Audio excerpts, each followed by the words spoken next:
কিছু হাফেজ আছে আমাদের সমাজেও দেখেছি, বা আমিও দেখেছি কিছু, সেটা হলো হাফেজ ঠিকই, নামাজ কালামও পড়ে না এখন ঠিক মতন, ওই সার্টিফিকেট একখান হয়ে গেছে, ওই দিয়ে চালায় খাচ্ছে। এমনকি কোরআন ইয়াদও নাই ঠিক মতন। যারা হাফেজ তারা দেখবেন কন্টিনিউ কম বেশি তেলাওয়াত করে, আধা পারা হোক, এক পারা হোক, সময় পেলেই তেলাওয়াত করে। আর এই তেলাওয়াতটা যদি চালু না থাকে, ওই হাফেজ 6 মাস পরে, 1 বছর পরে ওর আর সম্পূর্ণ কোরআন মুখস্থ থাকবে না, ভুলে যাবে। এই জন্য হাফেজ হলেই হবে না, আমলদারি হতে হবে। আলেম হলেই হবে না, আমলদারি হতে হবে। মিরাজের রাজনীতিতে আল্লাহর হাবিবকে আল্লাহ রাব্বুল আলামিন জান্নাত, জাহান্নাম, ফুল সিরাত সবকিছু দেখিয়েছিলেন। ওই দিন গিয়ে তিনি জাহান্নামে যখন দেখতেছেন, ভিতরের দিকে তাকিয়ে কিছু কিছু মানুষদেরকে জিহ্বা ধরে টেনে টেনে লম্বা করে আগুনের কাঁচি দিয়ে কাটতেছে। কাঁচি হোক, কেচি হোক, কারণ এক এক এলাকায় এক একটা নাম এক এক রকম হতে পারে, কিন্তু কাটার জিনিস, সোজা হিসাব কি কাটার জিনিস, সেটা হলো আগুন দিয়ে তৈরি। নাউযুবিল্লাহি মিন যালিক। আল্লাহর হাবিব হযরতে জিবরাইলকে জিজ্ঞেস করলেন, হে জিবরাইল, ওই সমস্ত লোক কারা যাদেরকে জিহ্বা টেনে ধরে জাহান্নামের ফেরেশতারা আগুনের কেচি দিয়ে কাটতেছে? কি অপরাধে এদের জিহ্বাগুলি টেনে টেনে এইভাবে কাটা হচ্ছে? আল্লাহর হাবিবকে হযরতে জিবরাইল আলাইহিস সালাম বললেন, ইয়া রাসূলুল্লাহ, এই তো সেই সমস্ত লোক যারা দুনিয়ার জিন্দেগিতে মানুষদেরকে ভালো ভালো কথা বলতো, মানুষদেরকে ভালো ভালো উপদেশ দিত, মানুষদেরকে ভালোর দিকে আহ্বান করত, যখন স্টেজে উঠতো, যখন মেম্বারে বসতো, ভালো ভালো কথা বলতো, নিজে আমল করত না। আমি দেখেছি ঢাকায় একটা সেমিনারে গিয়েছিলাম, আমাদের যারা মাহফিল করি আমরা, এদেরকে ঢাকায় একটা সেমিনারে ডাকা হয়েছিল।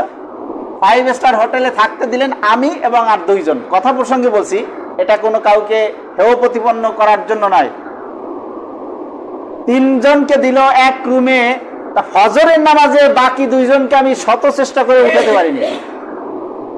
আমি ডাকি, অতিষ্ঠ হয়ে 2-3 বার 5 বার ডাকার পরে সাড়া দেয়। সাড়া দিলে কি হবে? বেড থেকে উঠাতে পারলাম না, বিছনা থেকে উঠাতে পারলাম না। আল্লাহর হাবিবকে হযরত জিবরাইল বললেন, ওই সমস্ত লোক যারা দুনিয়ার জিন্দেগিতে মানুষদেরকে ভালোর দিকে ডেকেছে, মানুষদেরকে ভালো কথা বলেছে, মানুষদেরকে ভালো ভালো দিক নির্দেশনা দিয়েছে, উপদেশ দিয়েছে, কিন্তু নিজেরা আমল করে নাই। ইমা তাকুলুনা মা লা তাফআলুন, এমন কথা তোমরা কেন বলো যেই কথাগুলি নিজেরা আমল করো না? কাবুরা মাকতান ইনদাল্লাহ, আল্লাহর কাছে অত্যন্ত অপছন্দনীয় বড় গুনাহের কাজ।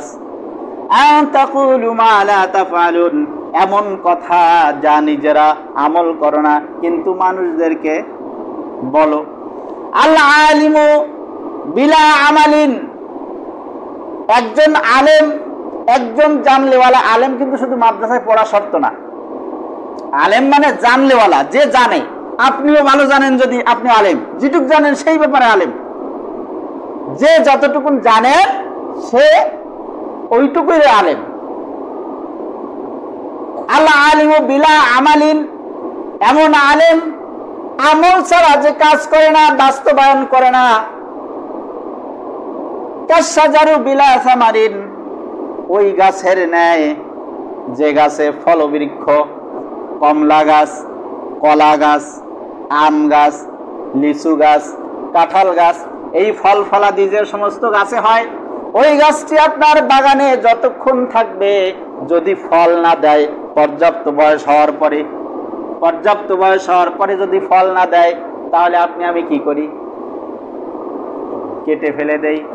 আবার কখনো কখনো কেটে শুধু ফেলাই না, কেটে ওকে ফেড়ে টুকরা টুকরা করে জ্বালানি হিসেবে।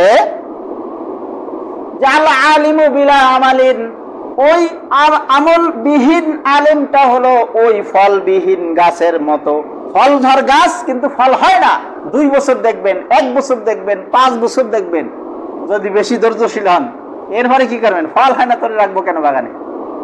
সুতরাং এদেরকে আল্লাহর হাবিব দেখতেছেন জিহ্বা ধরে টেনে কাটতেছে। হাসরের ময়দানে এমন কেউ থাকবে না। বলতেছিলাম যে হাফেজ সুপারিশ করতে পারবে, বলতেছিলাম আল্লাহ যাকে অনুমতি দিবেন সে সুপারিশ করতে পারবে। তা হাফেজ শুধু হলেই হবে না, আলেম শুধু হলেই হবে না, আমল থাকতে হবে। আমলিয়াত আলেম হলে তার মর্যাদা, তার ফজিলত আল্লাহর কাছে অনেক অনেক অনেক বেশি।